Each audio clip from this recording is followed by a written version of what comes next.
Let no one deceive you by any means, for that day will not come unless the falling away comes first. 2 Thessalonians 2:3. In our previous episode, we had outlined the danger of what is happening at the Vatican Church in Rome among its bishops and pontificates, how Lucifer has been worshipped in services as we presented the videos to prove it. But what about Pope Francis in all of this? It should be clear to most by now that Francis has been opening the door to a one-world religion, a direct desanctification of the Word of God in the Bible. But what about his faith? For thousands of years, the standard of God concerning male and female and the sanctity of marriage held strong and upheld by Christ. The Catholic Church claims Francis to be the Vicar of Christ and Messiah's representative on earth, holding office of St. Peter, the Apostle. But it has been decreed by that church that it is to bless same-sex marriages after 2,000 years of calling it a grievous sin and engraved depravity. So it is vital we all be aware that the Pope has only recently made a 180-degree turn on the matter. Now, as a ministry, we are to pray for all people. We are fallen, and we don't simply cast judgment and condemn sinners and be done with that. We are to pray for them, that they turn from their life of sin and to salvation in Jesus Christ. However, we do not bless, celebrate, and condone sin by any means. But what the Pope has done to accept the gravest of sins to become normalized is where the trouble begins. A former statement of the Catholic Office of Doctrine that said God cannot bless sin. The Pope, in effect, fired the man who was in charge of holding to that statement and replaced him with one who was willing to break that directive. The one who would take that office, Cardinal Victor Manuel Fernandez, had written a provocative, sexually charged book on orgasms and women's private parts, and includes a vision of the most blasphemous and depraved sex scene that I just cannot repeat here.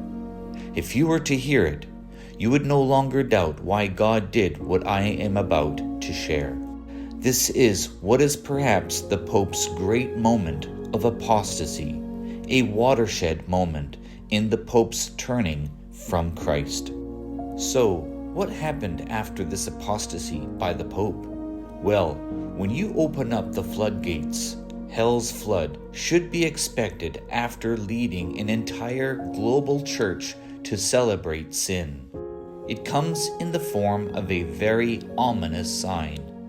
God himself doesn't favor the use of images, statues, or such, but he does use them to send messages of his disfavor of a people.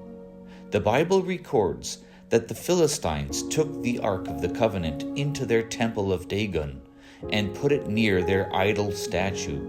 In the morning, however, they found that this statue of Dagon bowed down on its face before the Ark. Then they set it back on its feet, but by the next morning they found it again bowed down before the Ark, but only this time with its hands and head cut off. It was a sign of Dagon and God's judgment on all false gods. Well, God had done it again, and just recently. On December 17th, 2023, a lightning strike hit the statue of St. Peter on the facade of a sanctuary in Buenos Aires, Argentina. The significance? First, it is the hometown of Pope Francis. Second, December 17th is his birthday, and this is just to get our attention. Now for the main course. The day this strike took place was the day before the Vatican Church was to sign this decree. Now, it wasn't just about a lightning bolt. It is about what it did. Here is what the statue looked like before the strike. Notice the halo around his head. The halo symbolizes holiness, righteousness. The righteousness one holds when keeping to the Word of God and living a godly life. Now, take a look at what the lightning did. The bolt removed the halo, removing the sign of holiness on the statue that points to Pope Francis. It says there is no longer holiness or blessing on the one it represents, the one holding the very seat or office of St. Peter. Now look again before the strike and see the right hand holding the keys. These are the keys of St. Peter. Matthew 16:19. I will give you the keys of the kingdom of heaven. Whatever you bind on earth will be bound in heaven, and whatever you loose on earth will be loosed in heaven. Therefore, these keys were said to be held by the Pope, holding to the will of God. So what did this lightning bolt do? Take a look. The bolt removed the keys from the hand of Peter. If the keys are a sign of authority given over to a church, then the removal of the keys means that God has removed this authority. So this most timely sin by Francis, met by this timely strike from God, at the very moment and very day and hour, the very place and day of birth that identifies Francis, marks his apostasy from Christ and marks the moment that God removes the authority over an entire church. Therefore, God has completely stripped Francis clean of his duty over the Catholic Church, and anything he does now in his final days in the papacy is superficial, ineffective, and meaningless. In the Bible, the right hand is a symbol of both strength and power.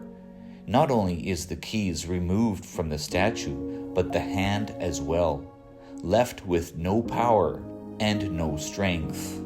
Psalm 137, 5-9 states, If I forget you, Jerusalem, may my right hand forget its skill. In other words, if I forget the purposes of God, then the right hand will lose its usefulness. And finally, in 1 Kings 13:4, it states, When King Jeroboam was about to make a sacrifice on an altar, when a prophet of God comes and rebukes him, Jeroboam then orders for the men to seize the prophet. As he lifts his hand to order the prophet's arrest against God's will, God immediately strikes his hand, and it immediately withers up. So we can see the parallel with the hand of the statue struck and appearing to be withered. This leader has been rebuked and discharged from duty. And the right hand is used by an officiate to make a blessing over someone or something. That officiate can no longer do so when that right hand is removed. So, the day before the decree was to be made, the power was taken away. On the day the decision was made. Take care. God bless. Love you always.